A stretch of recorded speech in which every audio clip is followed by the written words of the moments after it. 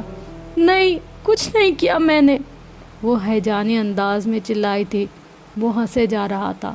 ہانم کے ضبط کا پیمانہ لبریز ہوا تھا۔ چپ کر جاؤ، وہ چیخی تھی اور سنگار میز سے پرفیوم کی ایک بوتل اٹھا کر پوری قوت سے آئینے پر دے ماری تھی۔ اپنی طرف سے اس نے آرجے کو مارا تھا، اسے خاموش کروایا تھا۔ چھین کی آواز کے ساتھ کانچ بکھرا تھا، وہ کہیں غائب ہو گیا تھا۔ ہانم کی ہمت جواب دے گئی تھی۔ وہ وہیں نیچے بیٹھ کر پھوٹ پھوٹ کر رو دی تھی۔ وہ آرجے کے آسیب سے بچنے کے لیے بہت دور آ گئی تھی، لیکن شاید بھول گئی تھی کہ آسیب تو 7 سمندر پار تک پیچھا کرتا تھا۔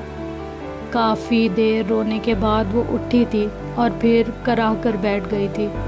ٹوٹے ہوئے کانچ کا ٹکڑا اس کے پاؤں میں چبھ گیا تھا۔ درد کی ایک لہر اس کے پورے جسم میں پھیل گئی تھی۔ امی! خانم نے درد کی شدت سے آسیہ بیگم کو پکارا تھا، لیکن پھر یاد آنے پر کہ وہ کوسوں دور تھی، اس کا دل مزید تڑپا تھا۔ مشکل سے کانچ کا ٹکڑا پاؤں سے نکالنے کے بعد وہ بیڈ پر بیٹھی تھی۔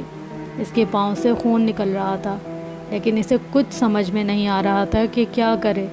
اس نے کمرے میں نظریں دوڑائی تھیں اور پھر اسے میز پر ٹیشو کا ڈبہ رکھا نظر آ گیا تھا۔ وہ لنگڑا کر چلتی میز تک پہنچی تھی اور پھر کافی سارے ٹیشو نکال کر زخم پر رکھے تھے۔ آہستہ آہستہ خون رسنا بند ہوا تھا۔ وہ لیٹ گئی تھی، لیکن اس کی سسکیاں بند نہیں ہوئی تھی۔ اسے سب یاد آ رہے تھے، اور خاص طور پر آرجے کی باتیں جو کبھی اس کے ذہن سے نہیں نکلتی تھی۔ میں چاہتی ہوں میں تمہیں بتاؤں کہ مجھے درد ہوتا ہے، اتنا درد کہ دل کرتا ہے اپنی کن پٹیوں پر انگلی رکھ کر اتنی زور سے دباؤں کہ وہاں سے خون کا اخراج ہو۔ شاید اس خون میں وہ تمام باتیں، وہ تمام سوچیں بہہ جائیں جو میرے ذہن کو اذیتوں کے نشتر چبو رہی ہیں۔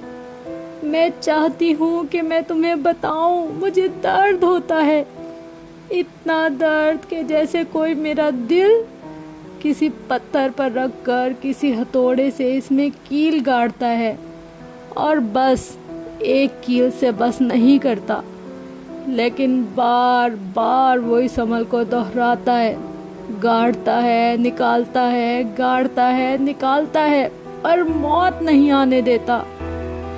میں چاہتی ہوں میں تمہیں بتاؤں کہ مجھے تکلیف ہوتی ہے، ایسی تکلیف جیسے کسی زندہ انسان کو کسی پیڑ کے ساتھ باندھ کر کسی پرانی چھری سے اس کو جگہ جگہ سے کاٹا جائے، اس پر کوڑے برسائے جائیں، اتنے کوڑے کہ اس کے وجود کا گوشت اس کی ہڈیوں سے الگ ہو جائے، پر موت کے فرشتے کو ادھر آنے کی اجازت نہ ہو۔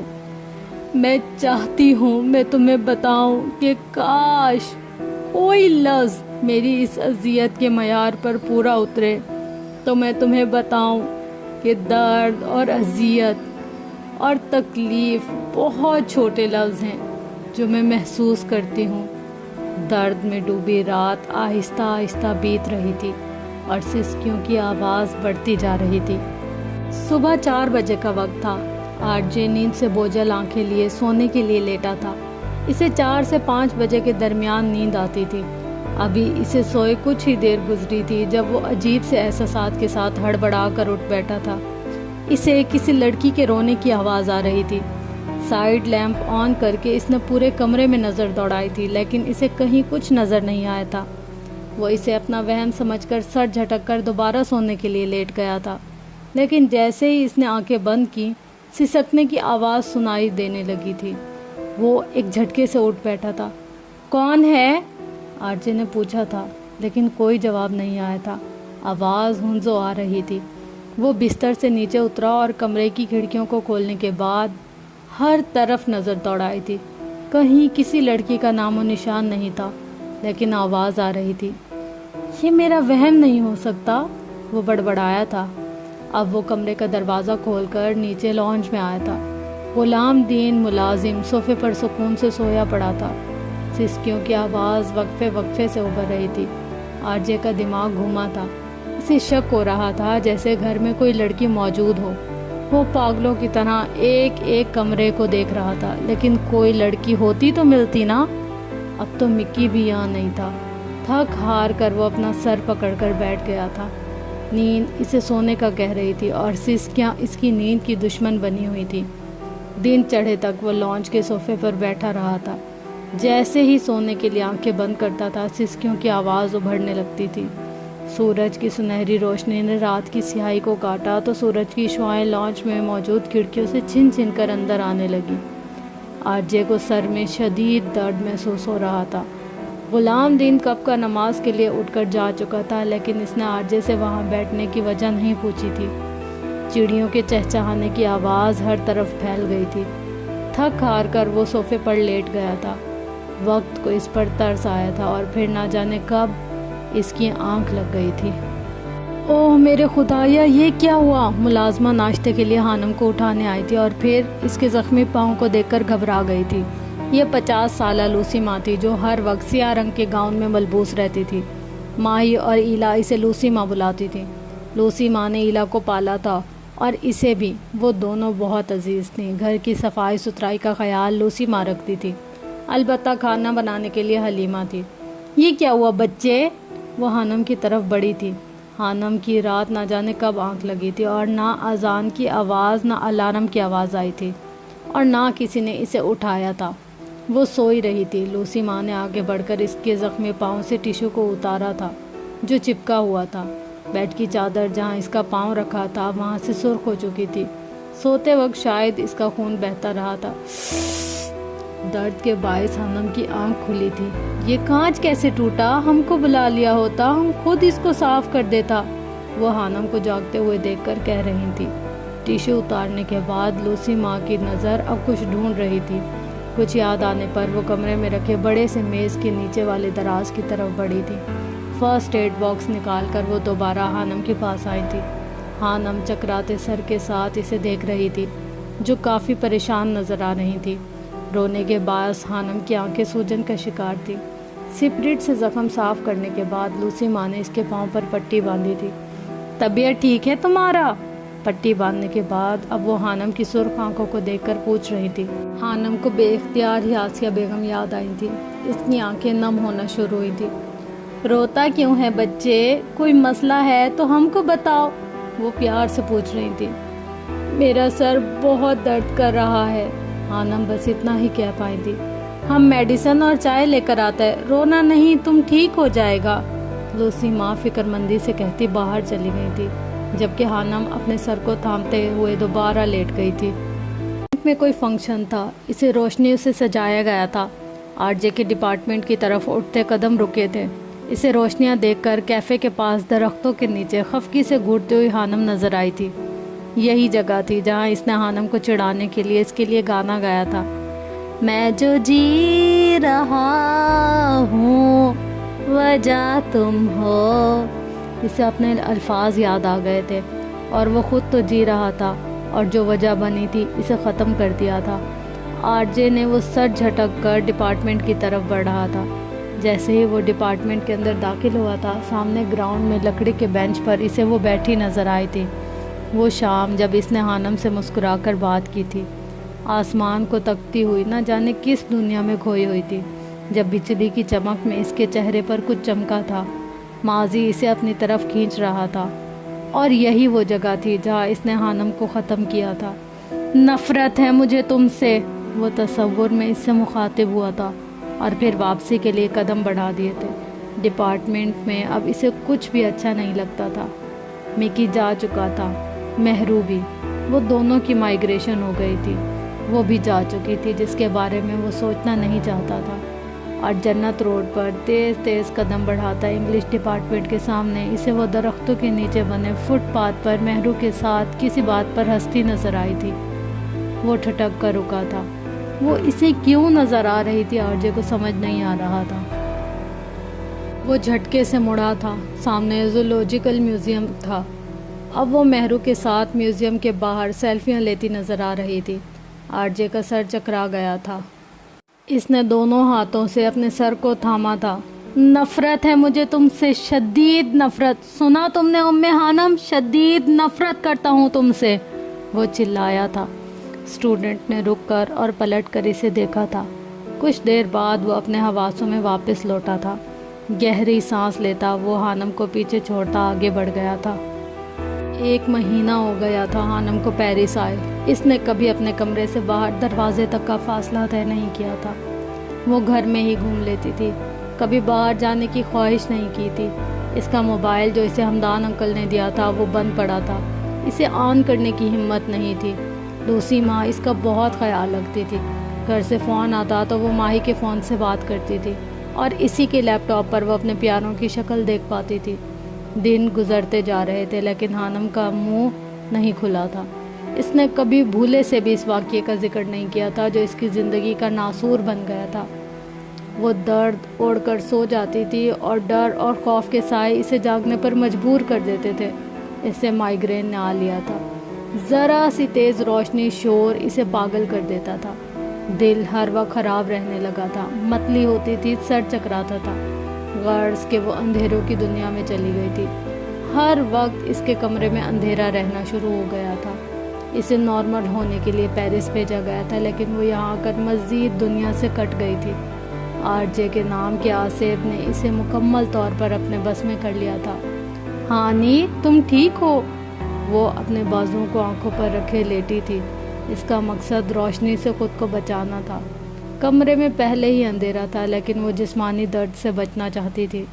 دروازے پر دستک ہوئی تھی۔ خانم چونک کر اٹھی تھی۔ اسے ماہی نے اسپیس دی ہوئی تھی۔ وہ کبھی کبھی اس کے پاس آتی تھی۔ ماہی چاہتی تھی کہ وہ جلد از جلد نارمل ہو، لیکن کوئی آثار نظر نہیں آ رہے تھے۔ جی ٹھیک ہوں، خانم نے اٹھتے ہوئے جواب دیا تھا۔ کیا میں اندر آ جاؤں؟ ماہی پوچھ رہی تھی۔ جی، پوچھنے کی ضرورت نہیں ہے، آپ اندر آ جائیں۔ وہ زبردستی مسکرائی تھی۔ خانم نے ہاتھ بڑھا کر بیڈ کے سائیڈ کے ساتھ میز پر رکھا لیمپ آن کیا تھا۔ روشنی جیسے ہی کمرے میں پھیلی تھی، خانم نے آنکھیں بند کر کے خود کو روشنی کی اذیت سے بچانا چاہا تھا۔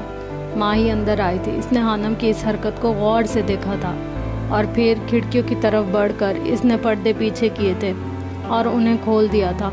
خانم نے بے اختیار اپنی آنکھوں پر دایاں بازو رکھا تھا۔ انہیں بند رہنے دو پلیز، تیز روشنی مجھے چبھتی ہے۔ خانم کے لہجے میں التجا تھی۔ روشنی کب سے چبھنے لگی خانم؟ یہ تو اندھیرے کو ختم کرتی ہے، ماہی سنجیدہ لہجے میں پوچھ رہی تھی۔ سر میں درد ہو جاتا ہے، خانم نے بے بسی سے بتایا تھا۔ وہ اسی لیے کہ تمہیں ایسا لگتا ہے کہ تم نے خود کو اندھیرے کی عادت ڈال دی ہے۔ تمہیں یہ عادت ختم کرنی چاہیے۔ اندھیرا مجھے سکون پہنچاتا ہے۔ میرے بابا کہتے ہیں کہ اندھیرا انسان کو نگل جاتا ہے۔ انسان میں ساری منفی سوچیں اس اندھیرے کی وجہ سے پیدا ہوتی ہیں۔ تمہیں اس اندھیرے کی دنیا سے باہر نکل کر روشنی کا سامنا کرنا ہوگا۔ آج ماہی اسے قائل کرنے آئی تھی۔ نہ جانے کیوں خانم اسے اپنی سی لگنے لگی تھی۔ وہ معصوم تھی۔ خاموشی کا ایک گہرا پہرا تھا اس پر۔ میں نہیں کرنا چاہتی کسی بھی چیز کا سامنا، خانم نے بیزاری سے کہا تھا۔ تم خانم ہی ہو نا؟ ماہی کے سوال پر خانم نے چونک کر اسے دیکھا تھا۔ میں نے سنا تھا کہ خانم ایک باہمت لڑکی ہے۔ وہ کبھی کسی چیز سے نہیں ہاری۔ وہ ہمیشہ حالات کا مقابلہ کر کے انہیں ہرانے کی ہمت رکھتی ایک بہادر لڑکی ہے۔ ماہی کی بات پر خانم کا دل کٹ سا گیا تھا۔ وہ بہادر لڑکی ایک ابن آدم سے بری طرح ہار کر آئی تھی، صرف اس وجہ سے کہ وہ بنت حوا تھی۔ غلط سنا ہے آپ نے، خانم ایک کمزور لڑکی ہے، خانم نے گہری اذیت سے جواب دیا تھا۔ ہوگی، لازمی ہوگی، لیکن اب اسے بہادر بننا ہوگا۔ اگر خانم کو پیرس میں بزدلی اور مردہ دلی کے ساتھ زندگی گزارنی ہے تو اسے واپس پاکستان چلے جانا چاہیے۔ پیرس ایسے لوگوں کو خوش آمدید نہیں کہتا۔ پاکستان واپس جانے کے نام پر خانم نے لرز کر ماہی کو دیکھا تھا۔ اس کی آنکھوں میں بے یقینی تھی۔ بالکل، تمہیں واپس جانا ہوگا۔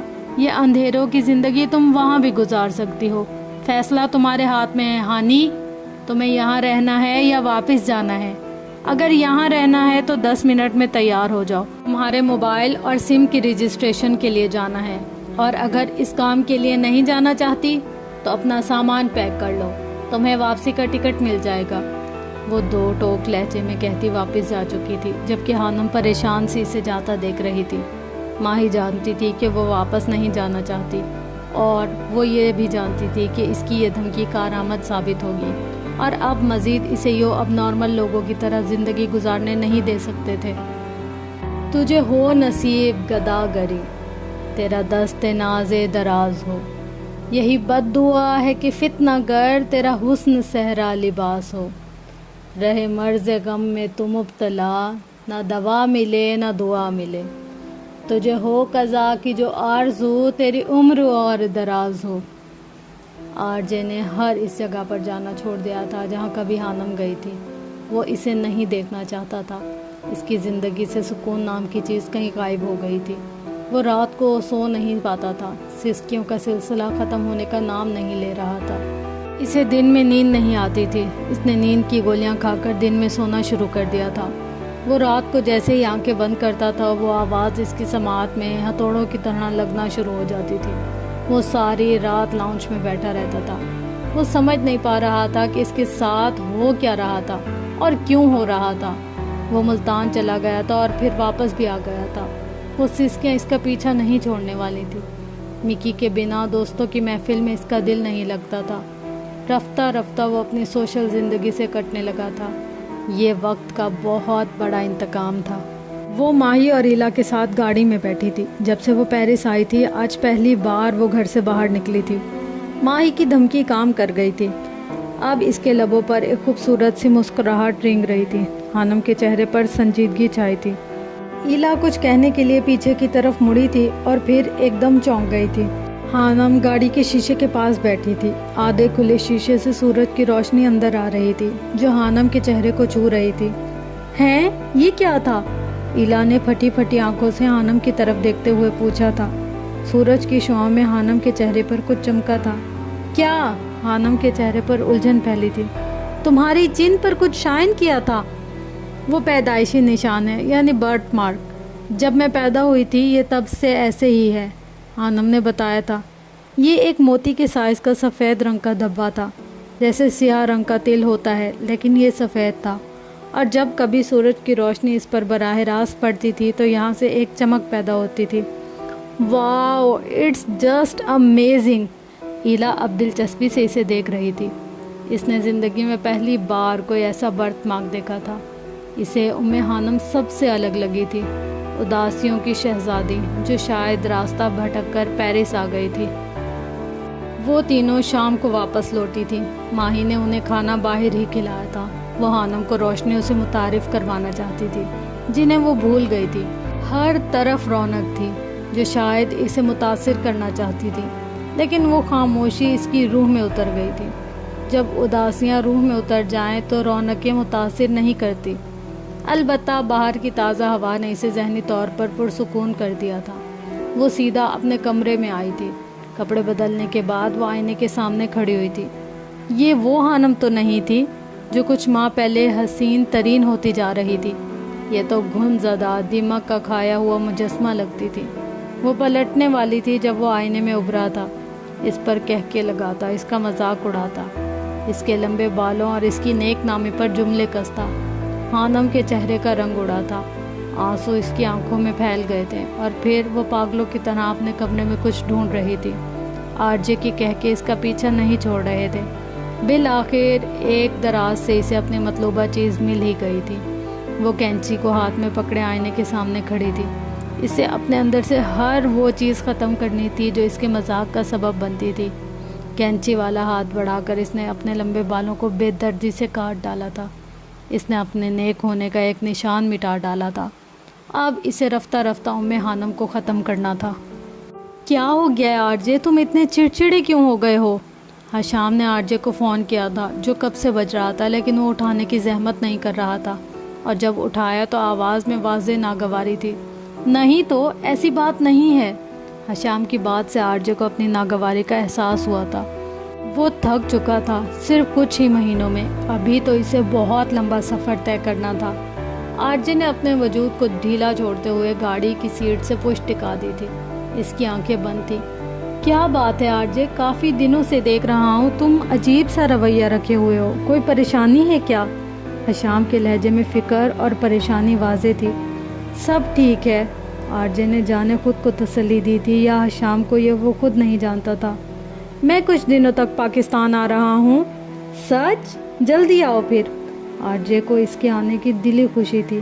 ایک وہ شخص تھا جو اسے بنا مطلب کے بے لوث محبت کرتا تھا، اور آرجے کو اس کی محبت کی ضرورت تھی۔ رمضان گزر چکا تھا، دونوں عیدیں بھی گزر چکی تھی، وقت گزرتا جا رہا تھا۔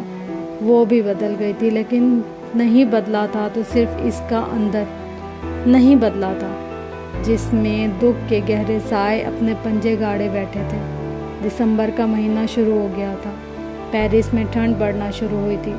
وہ لانچ میں ٹی وی کے سامنے بیٹھی تھی، ہاتھ میں میگزین تھا۔ ٹی وی چل رہا تھا، البتہ اس کا دماغ نہ تو میگزین پڑھنے میں تھا اور نہ ٹی وی پر چلتے پروگرام دیکھنے میں۔ کھلے بال کمر پر بکھرے تھے جنہیں وہ وقفے وقفے سے کٹوا لیتی تھی۔ کہاں بالوں کی آبشاریں تھیں اور اب کہاں بال مشکل سے آدھی کمر تک آتے تھے۔ سیاہ رنگ کی جینس پر گھٹنوں تک آتی شرٹ پہن رکھی تھی، دوپٹہ گلے میں لٹکا ہوا تھا۔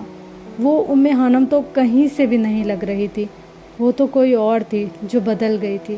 اس کی نمازوں میں کمی نہیں آئی تھی، البتہ دعا کے لیے کبھی ہاتھ نہیں اٹھتے تھے۔ وہ خود نہیں جانتی تھی کہ وہ کس سے ناراض تھی، وقت سے، خود سے، سب سے، یا پھر اللہ سے۔ اس کی آنکھوں میں پھیلی نمی کبھی کم نہیں ہوتی تھی۔ وہ الہ کی باتوں پر ہنستی تھی لیکن اس کی مسکان جھوٹی تھی۔ کبھی کبھی کہکا لگاتے اس کے لب اچانک ساکت ہو جاتے تھے۔ ہنستے ہنستے رونے لگتی تھی لیکن نہ تو وہ آرجے کے آسیب سے پیچھا چھڑا پائی تھی اور نہ اس کی باتوں سے۔ راتوں کو اس کی سسکیاں کمرے میں گونجتی تھی۔ حشام اس کے سامنے بیٹھا پھٹی پھٹی نگاہوں سے اسے دیکھ رہا تھا۔ اسے یقین نہیں آ رہا تھا یہ وہی آرجے، اس کا اپنا بھائی۔ مجھے یقین نہیں آتا آرجے، تم اتنا کیسے گر سکتے ہو؟ تمہاری تربیت ایسی نہیں کی گئی تھی۔ حشام کے لہجے میں افسوس تھا اور اس سے بھی زیادہ خانم کے لیے دکھ تھا۔ وہ پاکستان آیا ہوا تھا۔ اس کے مکی اور خانم کے بارے میں پوچھنے پر آرجے نے غصے میں سب بتا دیا تھا۔ تمہیں اب بھی لگتا ہے کہ غلطی میری ہے؟ آرجے کو اس سے اس جواب کی امید نہیں تھی۔ اسے لگا تھا کہ وہ بھی خانم کو برا بھلا کہے گا۔ تم نے غلطی نہیں، گناہ کیا ہے آرجے، گناہ، حشام دبی دبی آواز میں چلایا تھا۔ اور اس گناہ کا ثبوت یہ ہے کہ جو تم سو نہیں پاتے، جو بے سکونی تمہارے اندر پھیل گئی ہے نا، یہ سب اس گناہ کی وجہ سے ہوا ہے۔ منہ بند رکھو شامو کاکا، میں نے کوئی گناہ نہیں کیا، بلکہ گناہ تو اس خانم نے کیا تھا، پارسا بنتی تھی جبکہ وہ… خاموش ہو جاؤ آرجے، پلیز خاموش۔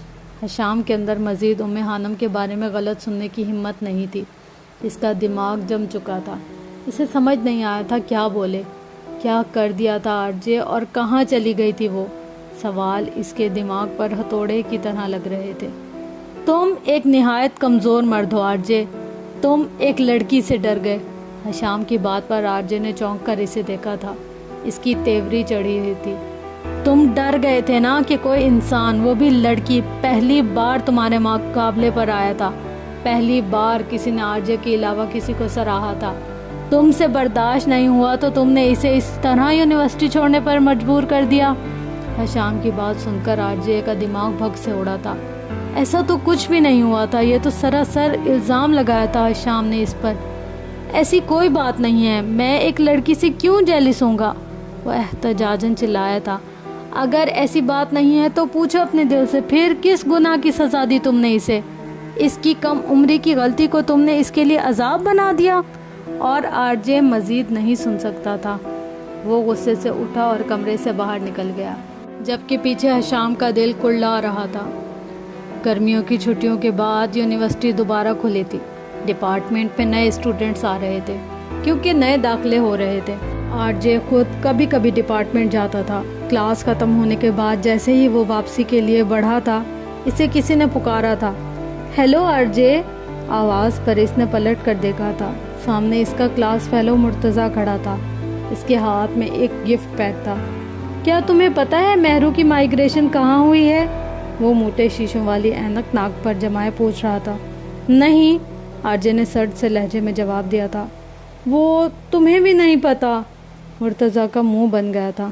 مجھے لگا شاید تمہیں پتا ہوگا، مجھے امید تھی کہ جہاں مہرو گئی ہے وہیں خانم نے بھی مائیگریشن کروائی ہوگی۔ آج خانم کا برتھ ڈے ہے، 9 ستمبر، یہ اس کے لیے گفٹ تھا، مجھے وہ بہت اچھی لگتی ہے اور وہ ہے بھی۔ مرتضیٰ اپنی دھن میں بول رہا تھا۔ خانم کا برتھ ڈے؟ آرجے زیر لب بڑبڑایا تھا۔ مجھے یاد آیا، مہرو کا کزن تمہارا دوست ہے نا، تو یہ گفٹ تم اسے دے دینا، وہ مہرو کو دے دے گا، مہرو خانم کو، مجھے دلی خوشی ہوگی۔ اس نے وہ گفٹ آرجے کی طرف بڑھایا تھا جسے اس نے بنا کچھ سوچے سمجھے تھام لیا تھا۔ وہ وہیں رک کر اسے کھولنے لگا تھا۔ ہاں تم کھول سکتے ہو، یہ تمہارے متعلق ہے۔ مرتضیٰ کی بات پر آرجے کو حیرت ہوئی تھی۔ اس نے گفٹ کے اوپر سے نیچے خوبصورت پیکنگ کو اتارا تھا۔ پیکنگ کے اندر ایک خوبصورت فوٹو فریم تھا۔ آرجے نے جیسے ہی فریم کو پلٹ کر دیکھا تھا اس کی سانسیں جیسے اٹک سی گئی تھیں۔ وہ اس کی اور حانم کی تصویر تھی، وہ جس میں وہ دونوں گراؤنڈ میں رکھے لکڑی کے بینچ پر بیٹھے تھے۔ خوبصورت اور طوفانی موسم تھا وہ جس دن وہ ڈونٹ ٹچ مائی فون والا حادثہ پیش آیا تھا، وہ جس دن آرجے دل سے مسکرایا تھا۔ تم وہ واحد لڑکی ہو حانم جس کے ساتھ آرجے بیٹھا دل سے مسکرا رہا تھا۔ میں نے ایسی چمک کبھی آرجے کی آنکھوں میں نہیں دیکھی اور نہ ہی کسی لڑکی کے چہرے سے پھوٹتی روشنی۔ تم دونوں ایک دوسرے کے سنگ بہت مکمل لگ رہے تھے۔ جب بھی میں اس تصویر کو دیکھتا ہوں مجھے ہمیشہ لگتا ہے کہ تم دونوں ایک دوسرے کے لیے بنے ہو، مرتضیٰ۔ تصویر کے نیچے کیپشن دیا گیا تھا۔ یہ الفاظ پڑھتے ہوئے آرجے کا دل بری طرح سے دھڑک رہا تھا۔ میں نے اچھا لکھا ہے نا؟ وہ معصومیت سے پوچھ رہا تھا۔ اور یہ فوٹو بھی میں نے کھینچی تھی اس روز، یہ بھی اچھی ہے نا؟ اور حانم کو یہ گفٹ پسند آئے گا نا؟ تمہیں پتہ ہے آرجے، وہ ڈپارٹمنٹ میں کسی کے ساتھ بیٹھی اتنی اچھی نہیں لگتی تھی جتنی اس روز تمہارے ساتھ۔ میں اسے بہت یاد کرتا ہوں، وہ اداسی سے کہتا چلا گیا تھا، جبکہ آرجے آندھیوں کی زد میں تھا۔ مہرو اور حانم کی اقصیٰ کے ساتھ مرتضیٰ سے بھی اچھی خاصی بے تکلفی ہو گئی تھی۔ وہ ان دونوں کو بہت یاد کرتا تھا۔ آرجے کو سمجھ نہیں آ رہا تھا کہ وہ اس تصویر کا کیا کرے۔ دل کی دھڑکن کی تیز رفتاری اس کی سمجھ سے باہر تھی۔ حانم کا برتھ ڈے ہے آج، اس کا دل کہہ رہا تھا۔ اس نے تصویر میں مجسم حانم کو دوبارہ دیکھا تھا اور پھر اس کی نظر سامنے گراؤنڈ میں رکھے بینچ پر پڑی تھی۔ اس وقت اس کے دل نے شدید خواہش کی تھی کہ کاش وہ اس وقت وہاں موجود ہوتی، خیال میں نہیں حقیقت میں۔ لیکن خواہشیں کب پوری ہوتی ہیں؟ وہ اپنے دل کی اداسی نہیں سمجھ پایا تھا اور بے چین سا دل لیے ڈپارٹمنٹ سے باہر نکل آیا تھا۔ رات 1 بجے کے قریب وہ گھر واپس آیا تھا۔ گیٹ پر گارڈ اسے دیکھ کر حیران ہوا تھا۔ صاحب آپ گئے نہیں؟ گارڈ نے خشک لبوں پر زبان پھیرتے ہوئے پوچھا تھا۔ آج اس نے اپنے دوستوں کے ساتھ مل کر شمالی علاقہ جات کی سیر کو جانا تھا، لیکن ڈپارٹمنٹ میں اس کا دل اتنا خراب ہوا کہ پورے لاہور میں آوارہ گردی کر کے وہ اب گھر لوٹا تھا۔ نہیں، آرجے نے ایک لفظی جواب دیا تھا۔ گارڈ کے چہرے کے رنگ اڑے ہوئے تھے۔ وہ اپنی الجھن میں دیکھ ہی نہیں پایا تھا کہ گیٹ بند کرنے کے بعد گارڈ اس کے پیچھے پیچھے آیا تھا۔ کیا ہوا؟ آرجے نے رک کر پوچھا تھا۔ کچھ نہیں، گارڈ نے جواب دیا تھا۔ اس کے چہرے کے رنگ اڑے ہوئے تھے۔ آرجے سر جھٹک کر اندر چلا گیا تھا، جبکہ گارڈ نے کانپتے ہاتھوں سے جیب سے موبائل نکال کر کسی کا نمبر ملایا تھا۔ آرجے جیسے ہی لاؤنج میں آیا تھا اسے گھر میں کسی غیر معمولی چیز کا احساس ہوا تھا۔ لاؤنج میں صوفے پر کچھ کپڑے بکھرے پڑے تھے۔ اچانک اس کے دماغ میں خطرے کی گھنٹی بجی تھی۔ گارڈ اس کے پیچھے پیچھے لاؤنج میں داخل ہوا تھا۔ یہ کپڑے کس کے ہیں اور غلام دین کہاں ہیں؟ آرجے نے سخت سے لہجے میں پوچھا تھا۔ وہ صاحب جی، وہ گارڈ کی آواز کانپ رہی تھی۔ اچانک سیڑھیوں کے ساتھ والے گیسٹ روم سے آوازیں آنا شروع ہوئی تھی۔ آرجے فوراً کمرے کی طرف بڑھا تھا۔ اس نے ایک جھٹکے سے کمرے کا دروازہ کھولا تھا۔ اندر کا منظر دیکھ کر آرجے کے ہوش اڑ گئے تھے۔ کمرے میں گارڈ کی بیوی اور ایک اجنبی شخص ناقابل بیان حالت میں موجود تھے۔ آرجے نے جھٹکے سے دروازہ بند کیا تھا۔ اسے اندازہ نہیں تھا کہ ایسا بھی کچھ اس کی غیر موجودگی میں اس کے گھر میں ہوتا تھا۔ اس نے کھا جانے والی نظروں سے گارڈ کو دیکھا تھا جو اپنی ہی بیوی سے جسم فروشی کرواتا تھا۔ معاف کر دے صاحب، غلطی ہو گئی۔ گارڈ کے چہرے پر پسینہ واضح چمک رہا تھا۔ اس کا پورا وجود کانپ رہا تھا۔ اندر موجود لوگوں کی حالت بھی گارڈ سے کم نہیں تھی۔ آرجے ناگواری سے ایک نظر گارڈ پر اور کمرے پر ڈالتا اوپر اپنے کمرے کی طرف بڑھ گیا تھا۔ جب عائشہ جبیل یعنی اس کی ماں دنیا چھوڑ کر چلی گئی تھی، ظالم سماج کی کڑی دھوپ میں وہ اس کے لیے ایک محفوظ پناہ گاہ تھی۔ وہ رویا نہیں تھا، ایک بھی آنسو اس کی آنکھ سے نہیں ٹپکا تھا۔ سید جبیل اپنی محبوب بیوی کی وفات پر ٹوٹ گئے تھے۔ حشام بہت روئے تھا۔ بی جان کو یقین نہیں آیا تھا کہ ان کی جان سے پیاری دیورانی دنیا چھوڑ کر چلی گئی ہے۔ اس رات پوری حویلی میں شور پھیل گیا تھا کہ آرجے غائب ہے۔ سید خاندان کے افراد اور ملازمین نے اسے ہر جگہ ڈھونڈا تھا اور پھر وہ اپنی ماں کی قبر پر بیٹھا ملا تھا۔ یہ سلسلہ رکا نہیں تھا، ہر رات یہی ہونے لگا تھا۔ تھک ہار کر جبیل خاندان نے اسے امریکہ اس کے ننھیال بھیج دیا تھا۔ 2 سال وہ وہاں پر رہا، پھر واپس آیا تھا اور اسے ایک رات عائشہ جبیل کی قبر کھودتے پکڑا گیا تھا۔ سید جبیل نے پہلی بار اپنے لاڈلے بیٹے کے منہ پر تھپڑ مارا تھا۔ کچھ دن رہنے کے بعد اسے دوبارہ واپس امریکہ بھیج دیا گیا تھا۔ 2 سال مزید امریکہ رہنے کے بعد اسے اسکول سے نکال دیا گیا تھا۔ وجہ اس کی حرکتیں تھیں۔ اسکول میں اس نے ایک لڑکے کا سر پھاڑ دیا تھا، جس کی وجہ سے اسے اسکول سے نکال دیا گیا تھا۔ وہ ایک بار پھر پاکستان آیا تھا اور اس بار سید جبیل نے اسے لاہور بھیج دیا تھا۔ یہ ان کی اچھی قسمت تھی یا خود آرجے کی کہ اسے لاہور راز آ گیا تھا۔ وہ کمرے میں آنے کے بعد دھپ سے بیڈ پر بیٹھ گیا تھا۔ اس کا دماغ گھما ہوا تھا۔ اسے یقین نہیں آ رہا تھا کہ ابھی جو نیچے کمرے میں اس نے دیکھا وہ ایک سچ تھا یا ایک برا سچ۔ اسے حیرت ہو رہی تھی کہ چہرے پر داڑھی سجا کر 5 وقت کی نماز پڑھنے والا گارڈ اپنی ہی بیوی سے جسم فروشی کروا رہا تھا۔ گارڈ کی بیوی کو اس نے پہلے دیکھ رکھا تھا اور آرجے ایک بار کسی کو دیکھ لیتا تھا تو اس کا چہرہ کبھی نہیں بھولتا تھا۔ اسے اس وقت مسلمانوں سے انتہائی نفرت محسوس ہو رہی تھی۔ آرجے نے بیڈ پر رکھے اس چھوٹے سے شاپنگ بیگ سے وہ فوٹو فریم نکالا تھا جو اسے مرتضیٰ نے دیا تھا۔ یہ سارے مسلمان ایسے ہی ہوتے ہیں، منافق، پارسائی کے لباس میں انتہائی غلیظ، اور ہانم تم بھی ایسی ہی تھی۔ اسے تصویر میں موجود ہانم کا وجود زہر لگ رہا تھا۔ غصے سے اس نے فریم کو دیوار پر دے مارا تھا۔ چھن کی آواز سے فریم ٹوٹا تھا اور اس سے تصویر نکل کر دور جا گری تھی۔ وہ سمجھ نہیں پا رہا تھا کہ اس کے ارد گرد کتنی غلاظت تھی۔ اس کے جانے کے بعد گارڈ لوگوں سے پیسے لے کر انہیں گھر میں رات گزارنے کی اجازت دیتا تھا، اور تو اور اپنی ہی بیوی سے۔ آرجے کا دماغ پھٹنے کو تھا۔ غلام دین بھی اکثر اس کے ملتان یا کہیں اور جانے پر اپنے گاؤں چلا جاتا تھا۔ وہ ان کا خاندانی ملازم تھا اور اس وقت سے ان کے گھر میں تھا جب حشام اپنے ماسٹر کی پڑھائی کے لیے یہاں رہتا تھا۔ وہ ایک وفادار ملازم تھا اور گارڈ تو اسے آج پتہ چلا تھا۔ اگر وہ آج گھر نہ آتا تو کبھی جان ہی نہ پاتا کہ اس کی غیر موجودگی میں گھر میں کیا کیا ہوتا تھا۔ اور مجھے دنیا میں تمہاری روح سے زیادہ غلاظت میں لپٹی روح کسی اور کی نظر نہیں آتی۔ خانم کے الفاظ اس کی سماعت میں گونجے تھے۔ آرجے نے بے ساختہ اپنے سر کو دونوں ہاتھوں سے تھاما تھا۔ آج صبح سے اس کی طبیعت ٹھیک نہیں تھی۔ اس کے گھر میں اور ارد گرد کتنی غلاظت تھی یہ اسے آج پتہ چلا تھا۔ اور خانم نے ٹھیک ہی تو کہا تھا، وہ یہ غلاظت دیکھ چکی تھی کیونکہ وہ خود بھی اسی غلاظت کا حصہ رہ چکا تھا۔ رات 11 بجے کا وقت تھا جب ایلا اسے کمرے سے نکال کر لائی تھی۔ کیا بات ہے ایلا، سب ٹھیک ہے نا؟ خانم پریشان سی اس کے پیچھے چل رہی تھی۔ ڈرائنگ روم اندھیرا تھا۔ یہ اندھیرا کیوں ہے؟ خانم نے الجھن زدہ لہجے میں پوچھا تھا۔ بتاتے ہیں پیاری، تھوڑا انتظار کرو، ایلا نے پیار سے جواب دیا تھا۔ کچھ پل کے بعد اچانک پورا گھر روشنیوں میں نہا گیا تھا۔ Happy birthday to you dear Khanum, happy birthday to you. Mahi کی آواز نے اسے چونکا دیا تھا۔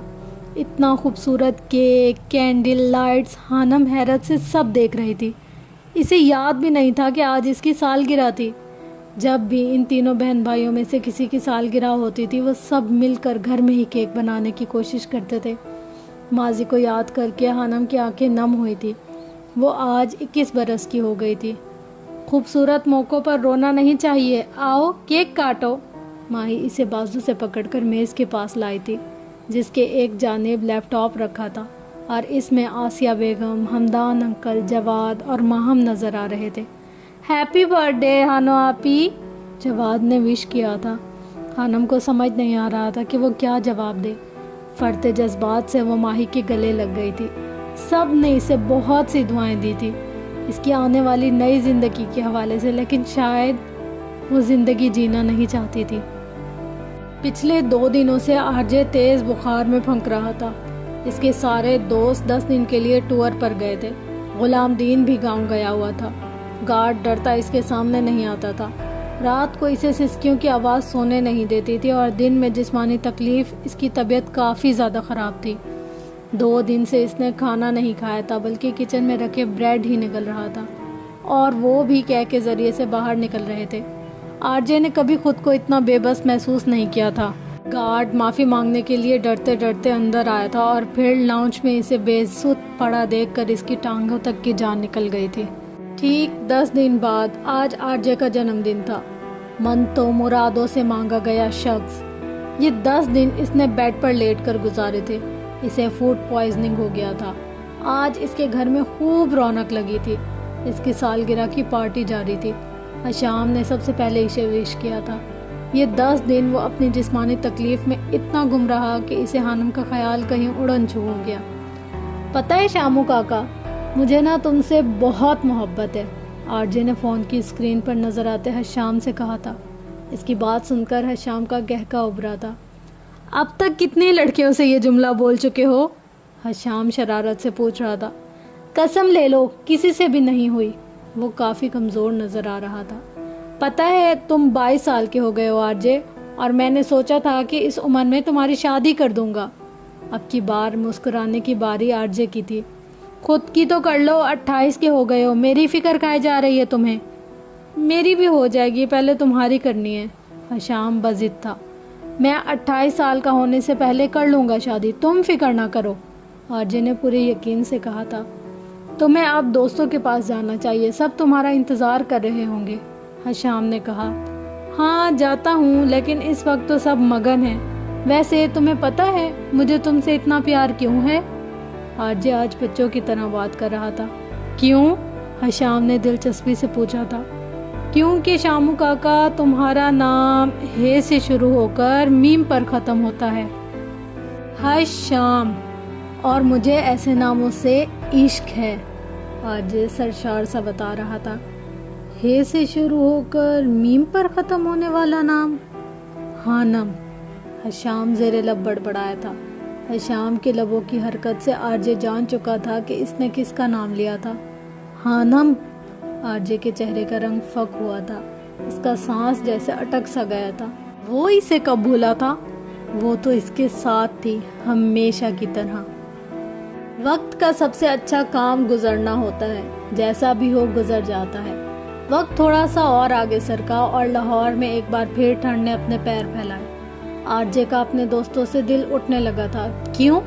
یہ وہ خود بھی نہیں جانتا تھا۔ وہ حانم کا خیال اپنے ذہن سے نکال دینا چاہتا تھا، لیکن پھر کچھ نہ کچھ ایسا ضرور ہوتا جو اسے واپس اسی موڑ پر لا کھڑا کر دیتا تھا، جیسے سال پہلے ڈپارٹمنٹ کے لان میں جو ہوا تھا۔ کبھی کبھی وہ اس سے گہری نفرت محسوس کرتا تھا، اور کبھی کبھی اس کی نم آنکھیں جن سے اس نے آخری بار آرجے کو دیکھا تھا اور جن میں جانے کیا تھا وہ اسے بے چین کیے رکھتی تھی۔ ہر چیز کو اپنے دماغ سے نکالنے کے لیے اس نے پہلی بار کسی میوزک بینڈ کو جوائن کیا تھا، ریدھم بینڈ۔ اس کی فین فالوئنگ بڑھ رہی تھی، لوگ آرجے کے دیوانے تھے۔ اس کا سوشل میڈیا اکاؤنٹ ایک بار پھر مداحوں کے سوالات سے بھرنے لگا تھا۔ ہیلو آرجے، میں آپ کا بہت بڑا فین ہوں، لیکن میں اپنی زندگی سے بیزار ہوں۔ میں مرنا چاہتا ہوں، مگر آپ کا میوزک اور آپ کی آواز دونوں مجھ میں جینے کی ایک آس بھر دیتے ہیں۔ میں جاننا چاہتا ہوں کہ جب ہم مایوس ہوتے ہیں تو مرنا کیوں چاہتے ہیں؟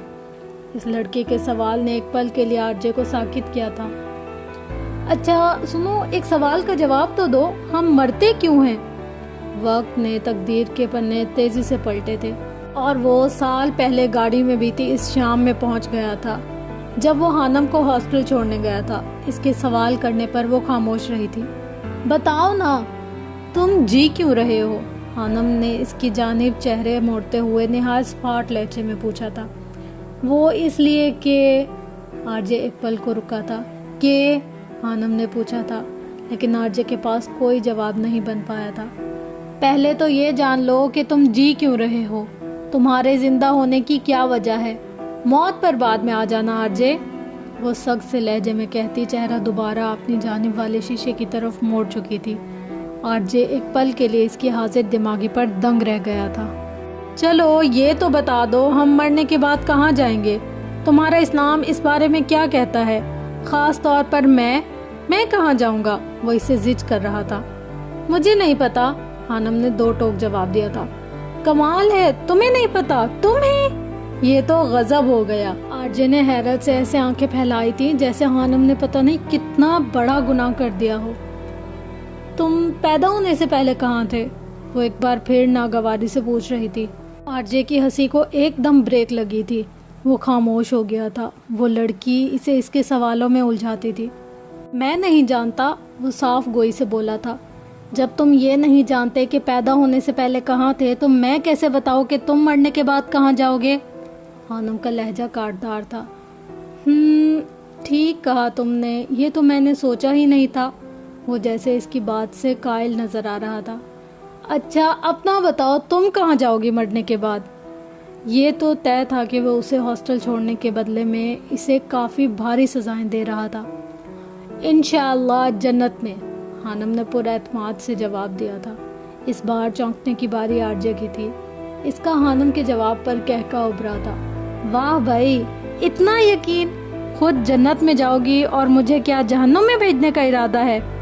ہاں، خانم کے برجستہ جواب پر اب وہ کافی دیر تک ہنستا رہا تھا۔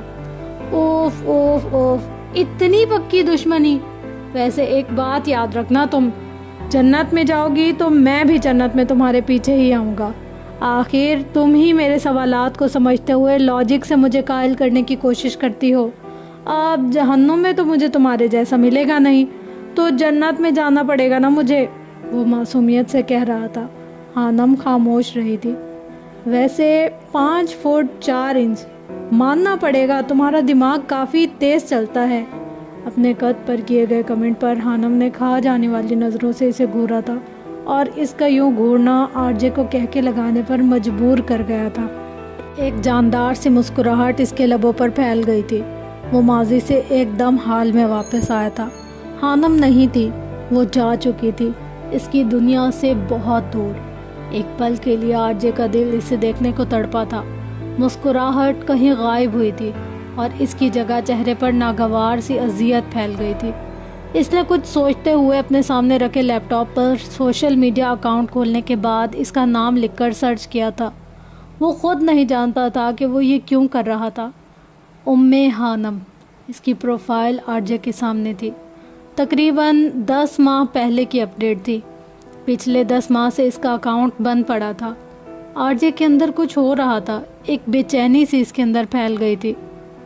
جس دن ہر ذی روح کو زندہ کیا جائے گا اور مردوں کو قبر سے اٹھایا جائے گا نا، میری دعا ہے کہ ہمارا اس دن بھی سامنا نہ ہو۔ وہ اپنی بات میں سچی ثابت ہوئی تھی۔ تقریباً 1 سال سے آرجے نے اسے نہیں دیکھا تھا۔ وہ سمجھ نہیں پا رہا تھا کہ وہ دعا کر کے گئی تھی یا آرجے کو بد دعا دے کر گئی تھی۔ تم جس طرح چاہو زندگی بسر کرو، میں تمہارے راستے میں رکاوٹ نہیں ڈالوں گی، مگر میں صرف ایک بات چاہتی ہوں، ذرا اچھی طرح سے خیال رکھنا کہ کن لوگوں سے بات کرنی ہے، کن سے نہیں۔ ہمیشہ لوگوں سے ڈرتے رہنا، وہ ایک دوسرے سے نفرت کرتے ہیں اور ان کی زندگی لالچ اور حسد میں گزرتی ہے۔ وہ ایک دوسرے کو تکلیف پہنچا کر خوش ہوتے ہیں۔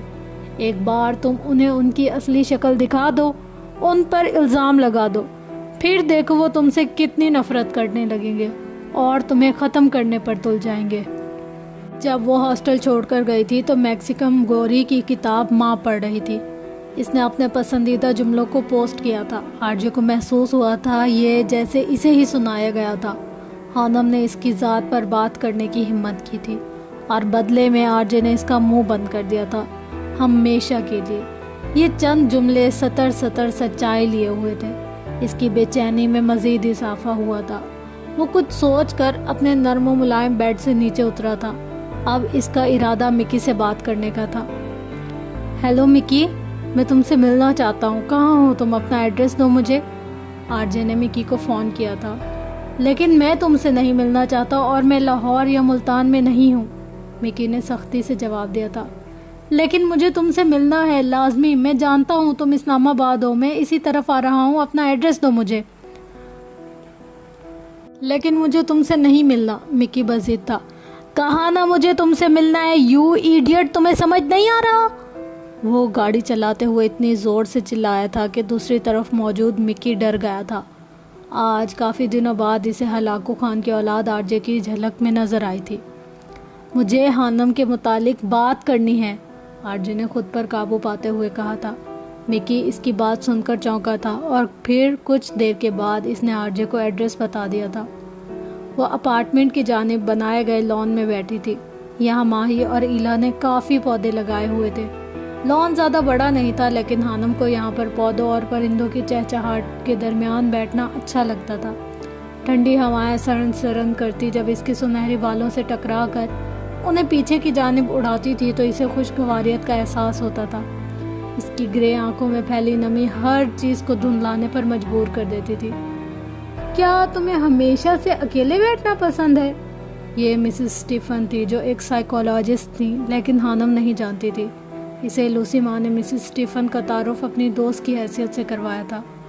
نہیں، ہمیشہ سے نہیں، لیکن اب لگتا ہے، ہانم نے کھلے آسمان کو تکتے ہوئے جواب دیا تھا۔ اور اس کی وجہ؟ مسز اسٹیفن نے گہری نظریں اس کے چہرے پر جماتے ہوئے پوچھا تھا۔ کچھ خاص نہیں، بس انسان کی دلچسپی کبھی ایک چیز سے ختم ہو کر دوسری میں شروع ہو جاتی ہے، اور یہ ایک قدرتی بات ہے۔ زندگی سے بیزار نظر آتی ہو؟ وہ سوال کر رہی تھی۔ نہیں تو، زندگی سے بیزار لوگ تو مرنے کی کوشش کرتے ہیں، جبکہ میں تو جیے جا رہی ہوں۔ باتوں میں الجھانا آتا ہے تمہیں؟ مسز اسٹیفن مسکرا دی تھی۔ کیا واقعی؟ ہانم نے حیرت سے پوچھا تھا۔ ہاں، اور مجھے ایسے لوگ بہت پسند ہیں جن کے پاس باتوں میں الجھانے کا ہنر ہو۔